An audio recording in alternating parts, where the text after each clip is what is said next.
The views and opinions expressed in this podcast do not necessarily reflect the views and opinions of Project Nerd as a whole. I could let them know about the sorrow and the happiness that the future has in store for them. Maybe they could learn from it. Let's dive deep. Let's dive right in. We're gonna dive deep into this. Let's deep dive into this. This is Diving Deep. This is Diving Deep. This is Diving Deep. Welcome to Project Nerd's Diving Deep, the podcast that dives deep into big and important topics. We have so much to say and so much to cover right now, but first, we do want to extend a huge thank you for making Diving Deep one of Project Nerd's most listened to podcasts. Now, we understand a lot of what we're covering in Diving Deep right now is political, social, very important issues, and I do assure you that there will be plenty of episodes of Diving Deep where we cover great and fun geeky topics. We do understand that Project Nerd is set out to be a place of entertainment and in many aspects a temporary escape from what is happening out there in this tough world. But while we offer fun top 10 lists, cosplay galleries, and nearly a dozen other entertainment-filled podcasts, Diving Deep's job is very different right now. Yes, we are entertainers and we have been told to stay in our lane, but truth be told, this is Diving Deep's lane. Our lane is people. Our lane is truth. Our lane is the spreading of educational and fact-checked information. Our goal is to put a stop to hate and falsities, and we will continue to attempt to do that until the post-truth era comes to an end and racist, sexist norms are once again considered wrong. This is Diving Deep's purpose. This is Diving Deep's message. Truth, love, and the American way we were promised. All of us. Because of that, the show must go on. And in going on, we're going to spend this week breaking down the insanity, intensity, and extremely gratifying ending to what was a big election this past week. That's right, folks. The election is over. The 2020 election is done. No matter what Donald Trump says, Joe Biden will be the 46th president of these United States, and Kamala Harris will be the first black woman to serve as vice president. This will hold true no matter what Trump and his dedicated base say over the next few days, weeks, months, or even ongoing for years. It's important to understand that to many, this wasn't just another election. This wasn't just politics. For the first time in a long time, the tense divide this country felt was due to much greater problems, and its continuance or downfall depended on this election. And for those that felt this was just an election, you should thank your lucky stars you get to speak from such a place of privilege. Because to many, especially people of color, those in the LGBTQ plus community, and anybody not born here with light enough skin, the last 4 years made this about much more than just politics. The United States of America spoke up in record numbers last week, and this country's voice called for an end to a selfish, horrible person's era as one of the worst presidents this country has ever seen. With what will likely be 305 electoral college votes, Joe Biden will be sworn in next January and Trump will be forced to vacate the premises. Whether he's carried out and it's streamed on pay-per-view for all of our enjoyment, or the more likely situation of him exiting into the shadows while still tweeting misleading and unfounded claims, Trump will no longer have the pulpit of the White House to spread his lies, his hate, and his division after 4 years of little to no accountability because of, well, we really don't know why he hasn't been held accountable. He is being held accountable right now. I know I'm getting ahead of myself. Maybe even there's a somewhat celebratory tone in my voice.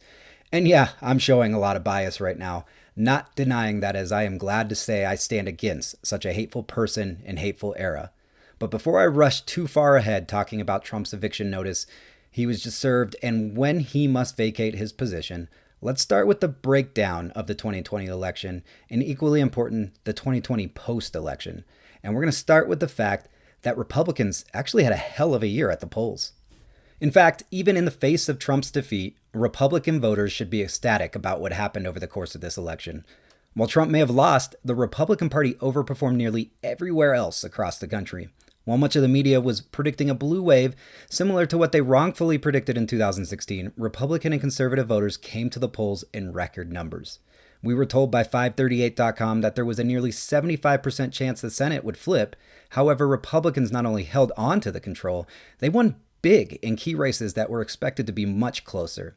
And while it was widely predicted that Democrats would gain even more seats in the House of Representatives, it actually went the opposite way, and that House representation is much, much closer between the two parties. Republicans also gained governorships and retained control of state houses in many states they thought would be up for grabs, including Texas. And this is huge because with the census taking place in 2020, a census that is already tainted by Trump's racist policies and excuses of a pandemic, these Republican-controlled states retain full power over drawing new district lines, giving them the ability to retain power in states that were becoming increasingly more competitive in these elections. Truth be told, the 2020 election was a huge night for Republicans from coast to coast. Yet, here we are. Trump's selfish and childish behavior has proven that doesn't matter. It was either Trump wins or it was all wrong and fraudulent, something that does not compute considering these other results. The Republican wins quickly became irrelevant news to many Trumpists as Trump held a press conference around 2:30 a.m. on Wednesday morning, prematurely calling his victory and idiotically prematurely also calling it a fraudulent election. While winning, he jumped out and said that this election was being stolen from him, and as he continued to do for the following few days, he did so without an ounce of evidence, presenting nothing to back up his claims. Here's the thing. We knew going into the 2020 election we were going to see a very different week in a very different way the votes were counted. Record amount of voters mixed with a very high number of absentee and mail-in ballots were foreseen as the thing that would push us into the weekend without knowing a winner. Again, we knew this up front, and that's exactly what happened. But due to Trump sowing distrust into the minds of his disciples, and even just those easily swayed, he spoke mistruths about mail-in ballots for months and years leading up to this election, causing those earlier votes to be overwhelmingly in favor of Joe Biden as Republican voters waited till Tuesday. This meant that even though the early vote for Biden was what pushed him over the top, it was counted after the in-person ballot counting took place on Tuesday. And in some states, specifically because of Republican lawsuits ahead of this election, many of those early votes couldn't start being counted until Election Day or even midnight Wednesday morning. This created a perfect excuse for a giant man baby to rally his white supremacist troops, crying woof, when in fact there wasn't an animal in sight. And I may have stereotyped there that Trump supporters are white supremacists, but white supremacist groups there were, and there are, at least those that were friendly with him. In Arkansas, a small-town police chief was forced to resign after going to the internet to call for violence against all Democrats. 2 men from Virginia were arrested outside of a Philadelphia polling center with QAnon paraphernalia and assault rifles as they attempted to forcefully deliver a number of illegal ballots that were voted for Trump. A pedestrian-sized, mainly white mob of people gathered outside of a polling place in a predominantly black and minority-filled Detroit to chant that they should stop counting those people's votes, while an equally white and armed group gathered outside of an Arizona polling place to chant, "Keep counting the votes." Trump continued to tweet. His idiotic lawyer, Rudy Giuliani, most recently known for his role in Borat 2, made some outlandish claims, and Trump's 2 supposedly full-grown adult sons shrieked in front of cameras and on the internet all throughout the week, further getting people who couldn't stop to think for themselves to buy in the fact that this election was fully rigged. But here we are, over a week later, and not a single ounce of evidence has been provided. Trump's lawsuits are being thrown out left and right. Trump's allies are offering up to $1 million rewards for proof because they have none. In Michigan, a judge dismissed the Trump campaign's lawsuit because it was based on one poll watcher reportedly hearing from another poll watcher that ballots were mishandled. The definition of hearsay. In Georgia, a case was thrown out because Trump's poll watcher claimed that a stack of roughly 85 ballots that were set aside for possibly being wrongfully filled out were not there when he left the room, and he's not sure what happened to them, but he might have been counted. And in Pennsylvania, Trump's lawyer tried to claim that his poll watchers were not allowed in the room, and when a judge asked him to clarify, the lawyer said, quote, a non-zero amount of people were allowed in, and later even confirmed directly to the judge that, yes, Trump had poll watchers within 6 feet of those counting the votes, although he's publicly claiming and even trying to legally claim that's not the case. Trump also claims his poll watchers were blocked from seeing counting at certain polling places because they put paper up in windows to the outside, although poll watchers are inside the building. And Giuliani claims thousands of dead people were registered to vote in Nevada without a single name or example of evidence. And not all claims are tied directly to the voting. The Trump family will claim whatever they can for years ahead that the cards were illegally and purposely stacked against Trump, including Don Jr.'s most recent claim that Pfizer waited until after the election to share their positive news around their coronavirus vaccine testing with the full intent to hurt Trump's election chances. And yet, without a single shred of evidence still, people took to the streets and internet to support his claim. Why? Because that's what people do in a post-truth America. That's what people do when they've been lied to by our leader for years. But all those false claims from the Trump camp, a camp that is quickly dwindling in size, are only possible because of how close this race ended up being. And that in itself is a matter of huge concern. Let's call out the fact that even though more than a record-setting 76 million people turned out to vote for Biden, there were more than 70 million people that did all they could to keep Trump as president for another 4 years. This made it incredibly clear not only that this country was and is still very much divided, but it also reminded the country and the world that 70 million people either saw no issues with the way Trump presided over us the past 4 years, or at least didn't find enough issues with the way he did. Either of those mindsets being incredibly alarming. Trump has spent the past 4 years feeding off the divide of this country, waging wars of race, religion, and gender within the borders of this country, and using that hate and anger to further gain power and extend his own agendas. This is not an opinion of how Trump led. This is fact. The very fact we saw from his own press conferences, Twitter accounts, and surrogates of his office, not reports of quote-unquote fake news.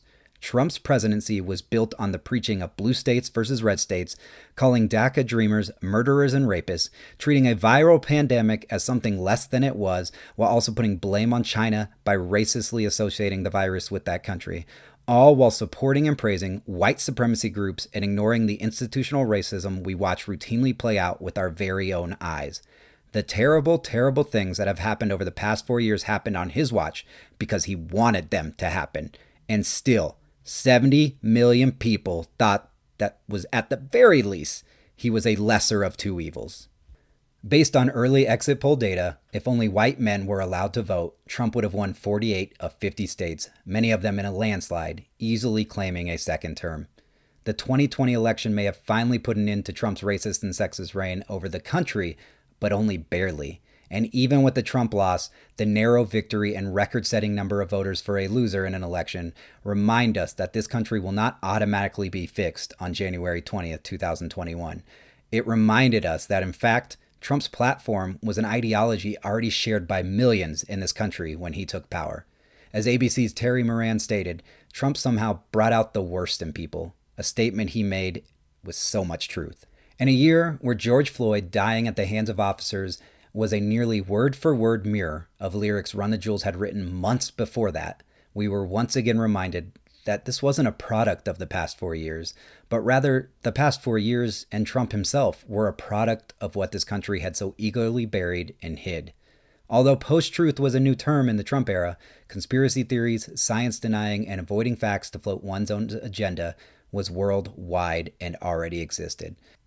And although we saw enough racism from the White House to make us think we were living in the pre-Civil War era the past 4 years, it didn't begin there. It wasn't a leader supporting the white supremacists that marched in Charlottesville, or a leader that praised a group of male and female white Karens angrily taking to the streets of Michigan because their freedoms were diminished by having to wear a mask, or a leader that openly endorsed a violent white supremacy group known as the Proud Boys during a presidential debate that caused this country to become racist. No, racism is deeply rooted in the foundation of this country, and although at times it feels like it has disappeared, it unfortunately never left. It's oozing from the pores of people I know and people you know. It's coming from people we care about. And although people got quiet about it for some time, Trump did remind us that it was there, that racism is socially acceptable in many circles, even more circles now. And that's not an again statement, it's but still. And that doesn't change with Trump leaving the White House. We have a long way to go to repair this country. And we'll start with saying that Biden won us over this year, and we're thinking he can at the very least put us in the right direction. While Trump's ignorant and again unfounded claims continue to rage from his camp, Biden addressed the people many times, calling for patience and unity. He never once went on the attack against Trump, and every time he talked last week, he mentioned that he would serve this entire country, not just blue states or red states. And when Senator Harris finally took the microphone on Saturday night, in a historic moment many of us witnessed, she reminded us that there is a long road ahead, but it's a road we can travel. Biden and Harris, in their acceptance speech, never stepped away from representing everybody. And that is something this country has not seen in some time. Honestly, I'm not spending this whole episode on election for many reasons. I've talked already a lot about Trump's claims and the racism he brought to this country. But there's also some things to consider with what the media is calling the post-election, this awkward period of time that still has so much uncertainty. Technically, Biden is not officially the president-elect yet, not until enough states certify those votes. That is, in a large picture, a technicality, but it's a technicality that the Trump administration plans to ride on while they continue to sow distrust in the system as well as play games with the new administration. This includes refusing to hand over the keys, both figuratively and literally, to Biden and his transition team. The Trump-appointed administrator of the General Services Administration, an agency in charge of federal buildings, is charged with signing paperwork to hand over money, office space, and access to people for the new president's administration. Something that administrator refuses to do, stating that without certification, she has no reason to doubt her current boss's claims of victory. And although Trump will eventually have to leave the White House, he may never publicly admit defeat. And if any of his staff admits it now, they will be punished. According to John McEntee, the director of the White House Presidential Personal Office, if anybody in the administration is to be found preparing for a different job or looking for work in 2021 and beyond, they'll be fired on the spot. And if that sounds like an empty threat from Trump, ask the now former Secretary of Defense, Mark Esper, one of the few members of Trump's cabinet willing to stand up against his bullshit. This interim will also be filled with even more absurd and harmful executive orders, something we've already seen an overwhelming amount of over the past 4 years. And although Biden will have the power to overturn many of these, some he's already planning to overturn on day one, new ones can make for a problematic rest of this calendar year and years ahead. Executive orders that started already last week when Trump decided to ensure that children received a, quote, patriotic education, an act that will lead to the twisting of history and ignoring or distorting of facts as a way to teach the next generation that this country is friendly to all and has absolutely nothing wrong with it. An act that was definitely something we needed our president to focus on, during a viral pandemic, a crumbling of environmental protection procedures, and an ongoing denial of institutional racism, none of which seems to have any chance of being addressed while Trump's in office. But November and December will be capped with Trump's equally disgraced ally, Attorney General William Barr, stepping up to intervene in the election on behalf of his clownish friend. Something we are thankful for is likely too far out of reach, even with Barr's grimy hands all over it. The party is already scrambling, with multiple people looking to take on leadership within. But Trump's more than 70 million votes could set him up to be a voice for an extended period of time within that party, potentially keeping Republicans serving Trump over country or party far beyond these past 4 years. And although many Republicans, even those that find themselves still standing as Trump's allies, want to think about their run in 2024, a thing that will need a selfish man's blessing, it'll be months, maybe even the 2022 midterm, before we see the full effect of it all. Trump's illegitimate questioning of democracy is not just causing further divide in this country, it's potentially negatively impacting a party that may want to move on but can't. A party that may now forever be tied to Trumpism, post-truth, and racism. It's the sole reason you're seeing Ted Cruz, Lindsey Graham, and others still showing they plan to continuously serve their orange god. Because you don't bow down to a tyrannical master for 4+ years and then just get up and walk away.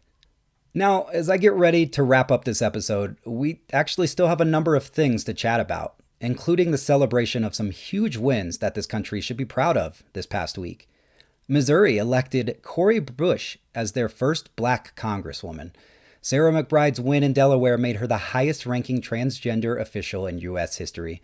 All 4 members of the progressive squad of Democratic congresswomen, Alexandria Ocasio-Cortez, Ilhan Omar, Ayanna Pressley, and Rashida Tlaib, easily retained their seats, and a number of other black, openly gay, and even other transgender people won various elections across the country. Even within the Republican Party, 2020 brought a party overwhelmed with white old rich man to a new forefront. They elected 13 new women to the House of Representatives. And if it needs reminding, this country has elected the first woman and the first person of color to ever serve as Vice President of the United States. Beyond the races for office, progressive ballot measures and initiatives were widely accepted in many states as well. Every state that had marijuana legislation on the ballot passed it to some degree. Rhode Island leapfrogged the Washington football team by choosing their new name for the state. Colorado added state-funded family leave, with taxpayers overwhelmingly saying yes to paying more taxes to take that on. And Florida even raised its minimum wage. We are divided, hate still fills the streets, but progress was made in 2020, and all of those amazing things spell hope. Now to close, I'd like to talk to some of the different type of voter groups here for a moment, starting with those that crossed the aisle. Biden beat Trump thanks in part to roughly 8% of registered Republican voters splitting their ballots. Although I still have a number of problems with some of the current Republican ideology, I don't have a problem with people themselves that vote Republican, especially those of you who prove to be incredibly patriotic by choosing country over party this time. I thank you for thinking beyond the red and blue states we are so often reminded of from that president. I thank you for thinking about the future of this country, and I thank you for thinking beyond party. Biden also won thanks to an overwhelming number of votes from minority groups, particularly people of color and Native Americans. I want to say we hear you. We hear the message you were sending with those votes, and we stand with you and never backing down and forgetting that to you, this was far beyond just politics or just an election.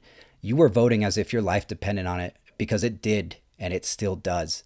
Now, Trump still polled an overwhelming number of votes.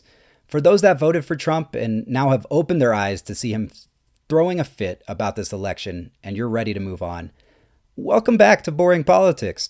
I know it's not great, and boring impedes progress, and we're talking about the type of progress hopefully you come around to support. But right now you see a glimpse of what he has been up to the past 4 years, and you're seeing his idiocracy front and center. And starting soon, you'll see a much better and easier path for your local and federal representatives without the whirlwind of Trump standing in the way to prevent governing from actually happening. And finally, a word for those voters that still believe Trump won re-election, but are getting shafted because the system is rigged against him. Go home. Be quiet. I really have nothing further to say to you because there's clearly nothing that can be said. You have now proven you do not think for yourself, and that you will believe in whatever the powers of Trump and the white Republican Jesus tell you to believe. You have further indicated that fake news is just a rhetoric to further progress your beliefs. You've further indicated that your cry of religious beliefs is just a sham, and you don't actually believe the teachings of Jesus. While terms like selfish, sad, hateful, and closed-minded can continue to describe you, the term ignorant no longer can. After 4 years of this, you are not ignorant to what is really happening. You're not ignorant to the truth of democracy and the election process. You're choosing to stand behind a racist tyrant, and you're choosing to show your true colors of hate and your true goals of self-perseverance. Everything that happened in this election has a logical explanation. From the overwhelming early mail-in vote due to a pandemic, something Trump and his family participate in themselves, to landslides in Atlanta, Philadelphia, and Detroit, all cities Trump made enemies of during his campaigning, to an Arizona that flipped to defend their hero, John McCain, or to a record-breaking turnout because we as Americans were sick of Trump and his bullshit. That's right. For the first time in 4 years, again, Trump is now being held accountable by the people. Our hands were no longer tied, and the decision to remove him was the right one. That's our show for the week. Thank you for listening, and have a great night. And as President-elect Biden says, not the former President Trump, but Biden says, may God protect our troops. Thank you again for listening to Diving Deep and making it one of Project Nerd's most listened to podcasts of 2020. If you enjoyed this episode but are not familiar with the series, be sure to check back at some of our previous episodes, including the breakdown of institutional racism in America, a deep look at the Supreme Court and its newest justice, as well as our popular conspiracy theory episode. And for podcasts not named Diving Deep, head on over to projectnerd.com/podcast for over a dozen entertaining and original podcasts that should work for any type of nerd looking to hear more. It's all here on Project Nerd.